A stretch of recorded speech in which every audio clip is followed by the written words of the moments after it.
What's up guys, Sean here, and today we are going to wrap up the year 2017. That's right, we're moving from current year to the next current year.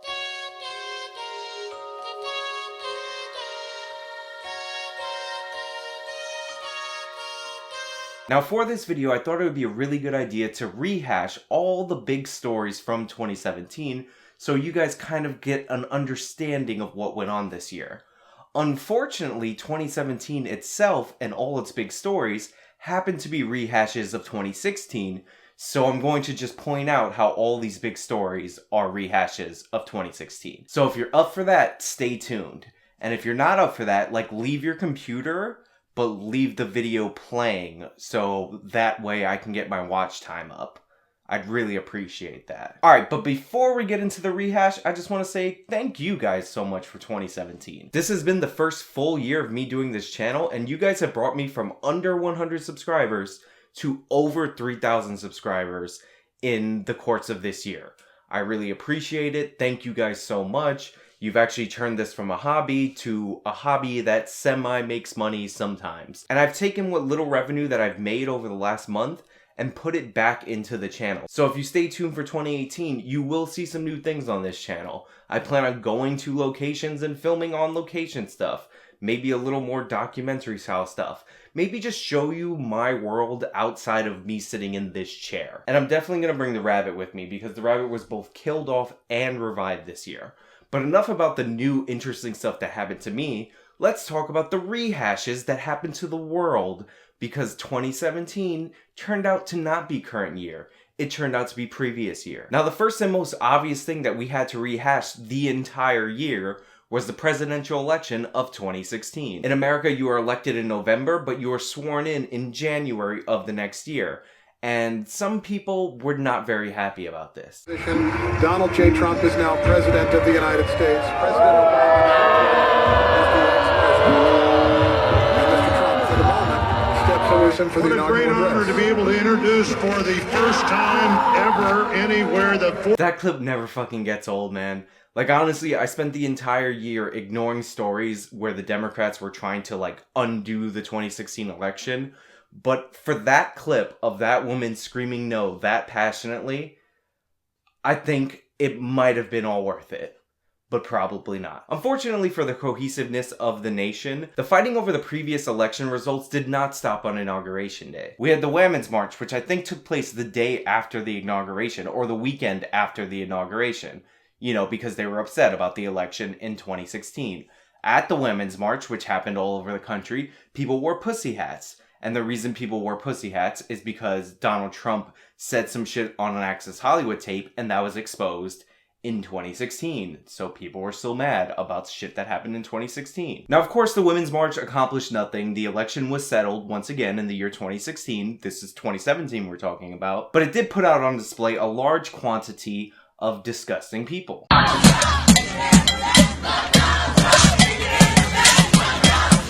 Anti-white racism, because, you can't have a progressive movement without eating half the people in your movement. Because even when you show up to the Women's March, if you're white, you should be racially discriminated against because you're still not high enough on the progressive stack. And finally, of course, the symbol of the Women's March was an American flagged hijab. And this makes perfect sense because Donald Trump hates women, and his Vice President Mike Pence is a radical religious zealot. So of course, the perfect symbol to counteract that is an American flag hijab. Because hijabs are forced upon women by religious zealots.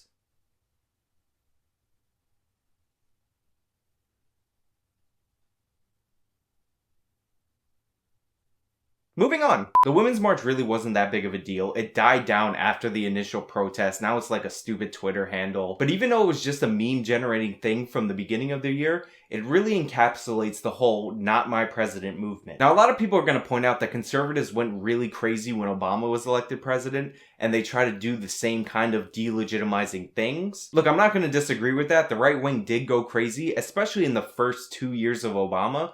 Those were the craziest times. But the first 6 months of 2017 really felt like the entire first 2 years of Obama's craziness just crammed into 6 months. So we were operating at 4 times the crazy levels that we had gotten used to.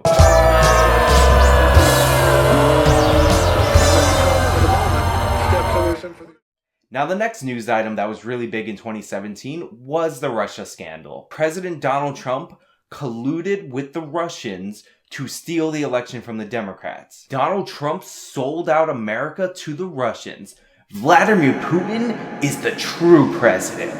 Russia gon' get you. Or at least that's how the media is making it sound. Now, depending on whether or not you watch CNN as your primary news source, the Russia story is either nothing, or it's a continually tightening noose that is strangling the Trump administration into submission. Now, in reality, we've actually had no evidence of Russia collusion between the Russian government and the Trump campaign. When people say that the Russians hacked the election, they're not talking about them hacking voting booths, even though there is evidence that they did try that. What they're saying is that the Russian government hacked into the DNC and released their emails exposing true things about Hillary Clinton. And speaking of rehashes of 2016, we're going to touch on Hillary Clinton in about a minute. But anyway, that information was leaked to the public, most likely by the Russians, through WikiLeaks. That information was really damaging to Hillary Clinton, and that is one of the many reasons why she lost the presidential election. Now, the Obama administration investigated Trump's campaign ties to Russia. Under the Trump administration, we've had a special counsel investigating the ties from the Trump campaign to Russia. And so far, all the special prosecutor has managed to get is indictments for lying to the FBI. And if you're wondering, this wasn't lying to the FBI about stuff that happened before the election. These indictments are for lying to the FBI about stuff that happened post-election. So what it looks like is the thing that always happens when a special prosecutor is installed. They dig and dig and dig and dig, and eventually they trip some people up on technicalities, even though they never find that main crime. So what we have is lying to the FBI without an underlying crime. But hey, it's still technically illegal to lie to the FBI, and if you don't find an underlying crime, it really helps the media promote this narrative that the 2016 election was illegitimate if you just arrest people for lying to the FBI.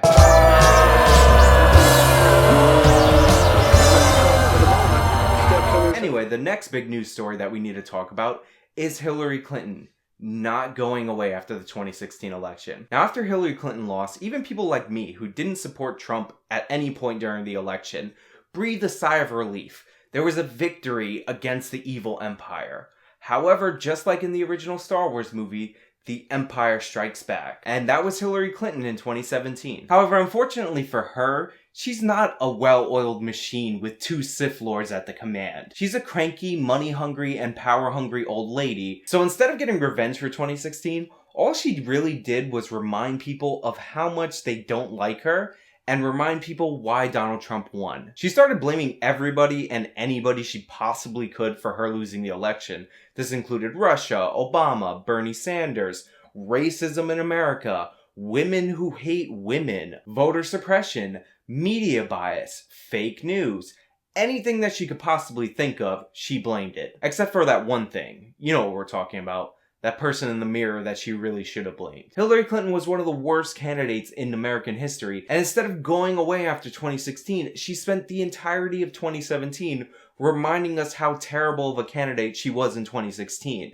Hillary Clinton is the ultimate rehash. She's not only a rehash of herself from a year ago, but she was trying to be a rehash of the Clinton administration. She's like the mega rehash. I mean, honestly, if there was one thing we thought we all escaped in the year 2016, it should have been Hillary Clinton. But she just would not go away, and it was all year. And she said she was part of the resistance, and blah, blah, blah. It's like, how can you be the resistance? You've been in government for like 1 billion years.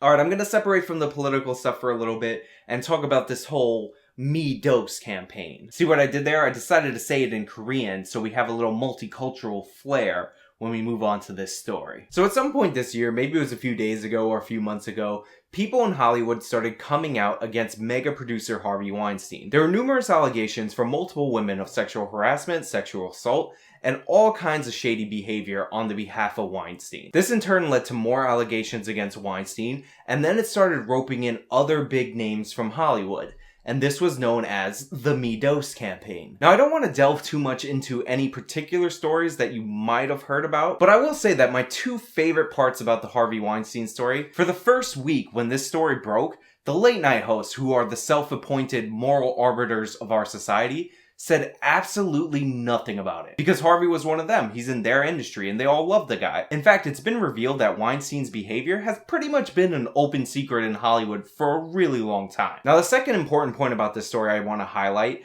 is one of the funnier parts of it. And that's Harvey Weinstein's initial apology, if you can remember that. So after the allegations initially come out, Harvey Weinstein said, well, it was a different time. I'm going to deny all the criminal allegations.